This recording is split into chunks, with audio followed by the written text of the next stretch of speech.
안녕하십니까. 이번 시간은 N타입, P타입 반도체에서 전자와 홀의 농도 구하기에 대해서 공부를 하겠습니다. 지난 시간에 이미 우리는 인트린직 반도체에 대해서 전자와 홀의 농도를 이제 공부를 했습니다. 거기에 필요한 우리 스킬들은 에너지 갭이 있어야 되고요. 그 다음에 에너지 갭 내에 전자의 분포 확률, 특히 페르미 디락 분포 이퀘이션과 페르미 레벨을 가지고 우리가 이렇게 인트린직 반도체의 경우에 전자의 농도와 홀의 농도를 계산해 보았습니다.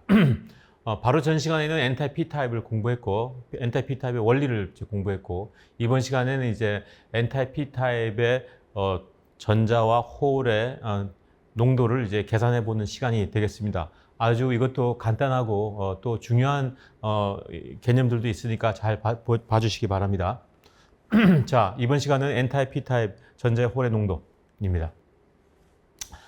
지난 시간에도 설명드렸다시피 이렇게 전공 측에서는 컨덕션 밴드, 밸런스 밴드, 도너 레벨 이렇게 딱 세 개만 그려놨는데 실제로 이제 그렇게 상상하지 마시고 이렇게 컨덕션 밴드 천장, 밸런스 밴드 바닥, 그 다음에 밸런스 밴드에 수많은 10의 19승 정도의 전자들이 스테이트 안에 채워져 있고 그리고 이 포스포러스가 도핑됐을 경우에 컨덕션 밴드 가까이 아주 가까이 징검다리처럼 이렇게 도너 전자를 품고 있는 도너 빈 집을 이렇게 갖고 있다라고 생각하시면 아주 좋을 것 같습니다.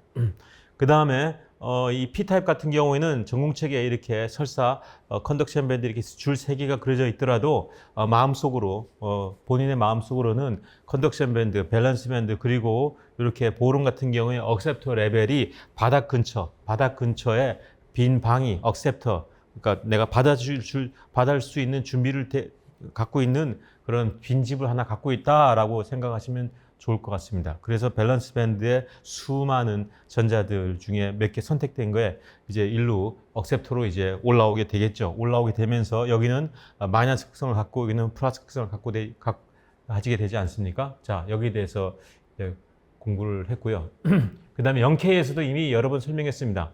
자, 제가 일부러 여기는 전자를 그리지 않았습니다. 그렇다 하더라도 요 도너에는 전자가 채워져 있으니까 전자를 발견할 수 있는 확률 1, 그 다음에 컨덕션 밴드에는 전자를 발견할 수 있는 0, 그 사이 중앙에 페르미 레벨이 있다, 0K에서. 그 다음에 요 밑에, 도너 레벨 밑에는 항상 전자를 발견할 수 있는 확률도 1이다. 왜냐하면 에너지 준위가 낮기 때문에. 그리고 이 지금 P타입 같은 경우에는 억셉터 레벨이 있고 억셉터 레벨에서 전자를 발견할 수 있는 확률은 0. 그 다음에 밸런스 밴드에 전자를 발견할 수 있는 확률은 1. 그리고 그 정중앙에 페르미 레벨이 있다라고 이제 여러 차례 설명을 드렸습니다. 그리고 0K 이상에서 어떤 특정 온도에서는 이렇게 도너 레벨에 있는 전자들이 이거는 100% 다 익사이테이션 된 거를 이제 보여주는 겁니다. 보여주고 그리고 여기에 있는 엘렉트론 컨센트레이션 그 다음에 여기는 이제 플러스 차지가 되겠죠. 여기는 마이너스 차지고 마이너스 플러스 전부 중성입니다. 이 전자들이 어디 가지 않는 이상 이 전체는 중성입니다. 하지만 여기는 마이너스, 여기는 플러스가 되겠죠.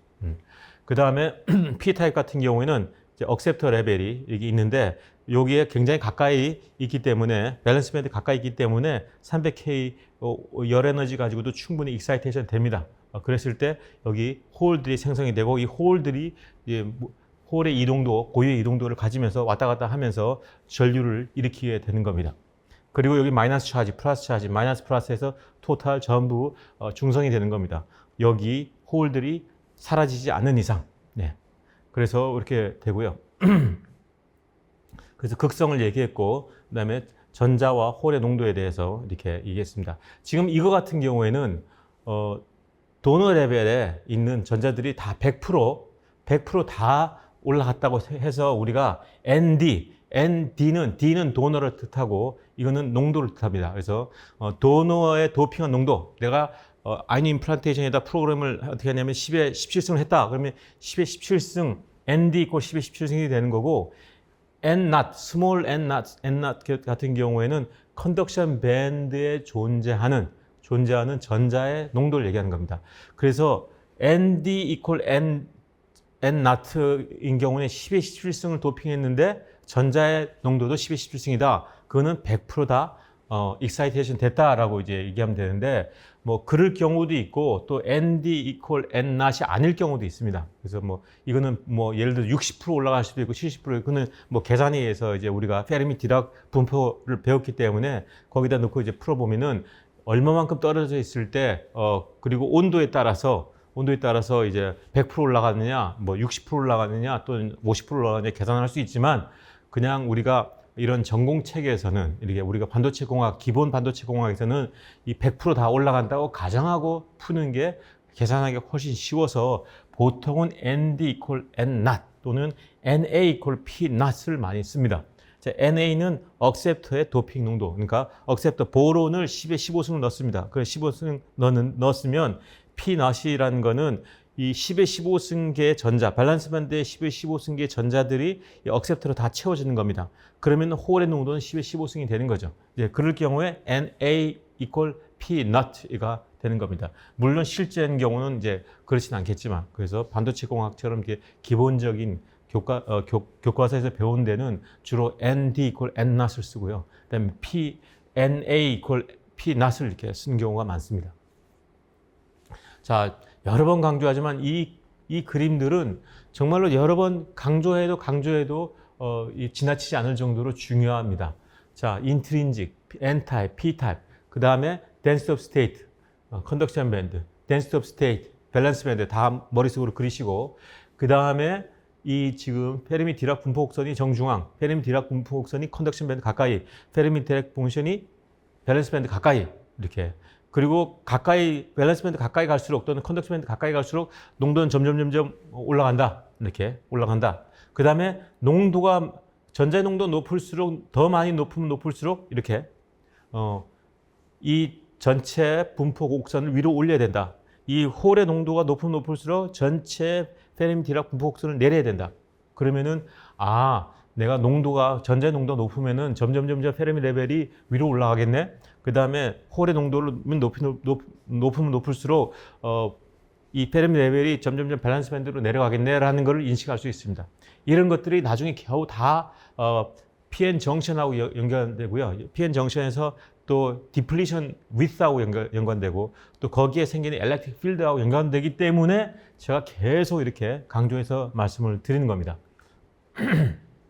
자, 실제로 한번 계산을 해볼까요?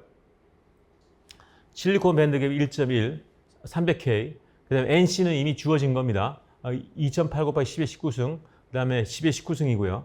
그 다음에 페르미 레벨이 컨덕션 밴드에서 0.2 일렉트론 볼트 떨어져 있습니다. 그러면은 컨덕션 밴드에 있는 전자의 농도와 그 다음에 밸런스 밴드에 있는 홀의 농도를 계산해봐라 그랬을 때, 자, EC-EF, 컨덕션 밴드를 중심으로 0.2 떨어졌으니까 이 EC-EF가 0.2가 되고요. 그 다음에 홀 같은 경우는 1.12, 뭐 1.1이라고 써도 되고 1.11이라고 써야 되는데 뭐 1.11이라고 한번 해봅시다. 뭐 이 전체 토탈 에너지 실리콘 밴드 갭이 이제 1.1을 쓸 경우도 있고 1.12를 쓸 경우도 있는데 아무튼 이렇게 해서 0.9로 해서 놓고 풀면은 NC 같은 이퀴블럼 상태에서 컨덕션 밴드에 있는 전자의 농도는 이렇게 요 NC를 넣고 그다음에 여기는 NV를 넣고 이렇게 풀면 각각 풀면은 자 1.4, 1.24 곱하기 10의 16승계, 10의 16승계 정도면 뭔가 커런트가 좀 흐르겠네라고 이제 느끼시면 됩니다. 그 다음에 N-타입이기 때문에 계산을 해보면은 P not 그러니까 홀의 농도는 10의 3승 정도 굉장히 작게 되죠. 왜냐하면 머저리티 캐리어가 전자기 때문에. 그다음에 마이너리티 캐리어가 홀이죠. 네. 그렇게 해서 이렇게 된다는 것을 보실 수 있습니다. 자, 그런데 지금 바로 전에는 지금 이 식으로 풀었는데요. 지금 볼츠만 이퀘이션 그거를 이제 우리는 요 식을 이제 NC를 중심으로 아까 좀 전에 문제를 NC를 중심으로 풀었지 않습니까? NC를 중심으로 해서 풀기도 하지만 지금 요거를 이제 N not을 이렇게 쭉 원래는 NC-EF인데 여기에 이제 플러스 EFI나 EFI를 두 개를 집어넣어서 이렇게 장난을 약간 수학적으로 장난을 친 겁니다. 그래서 이게 따로 분리를 했습니다. 분리를 해서 NC-EC-EFI 그러니까 정중앙에서부터 EC까지는 지금 인트린직 캐리어 컨센트레이션 구하는 거하고 똑같습니다.